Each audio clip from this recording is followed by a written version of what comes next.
Since the enacting of the Lifestyle Audit Bill 2019, which sought to remove restrictions on access to information on income, assets and liabilities of persons holding public offices, sections of society say the initiative may lose meaning if left unutilized. An effective lifestyle audit backed by asset recovery for unexplained wealth is an important strategy and roadmap to fight corruption, and one most likely to bring very good success. Those leaders or those citizens of our society who have actually chosen integrity instead of choosing corruption, because the process of corruption will not take them far.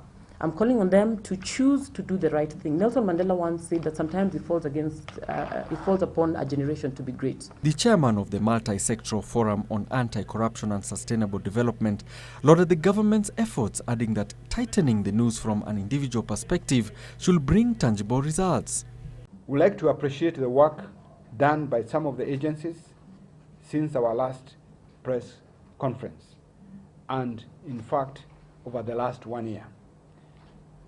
Since our last media briefing, we have seen a number of senior government officials and their accomplices, including cabinet secretaries, governors, and senior officials arraigned in court, and with some of them have lost their jobs. I don't think some of the things that you are finding, this comes also to lifestyle audit.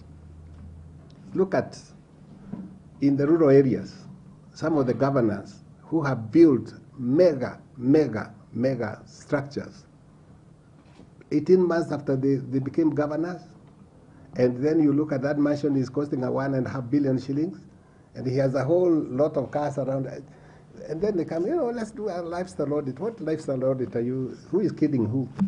I've worked for 50 years, I don't have those mansions, and I've worked every single day of my life.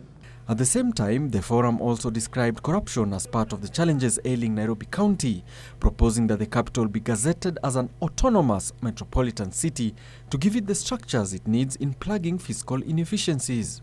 So we feel that it is now time to go back to the drawing board about the city of Nairobi and look at a much more sustainable model of making sure that we move forward. And these proposals of creating Nairobi as a metropolis, a metropolitan city, that is anchored and governed through the national government, we see it as a better option. Among other sectors noted by the forum as matters of interest in the fight against corruption includes agriculture, which they say was the backbone of the economy and the livelihood of Kenyans. Whereas the Multi-Sectoral Forum on Anti-Corruption and Sustainable Development says there has been some notable progress in the fight against corruption, they say a lot still needs to be done, especially in individual personal lifestyle audits. Where this goes from here, we shall wait and see. Meanwhile, Kenya has improved in the Global Corruption Perception Index rankings by a single point from 2018.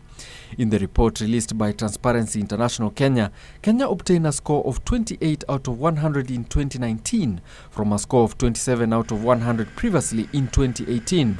This puts Kenya at a position 137 out of 180 globally compared to position 143 last year.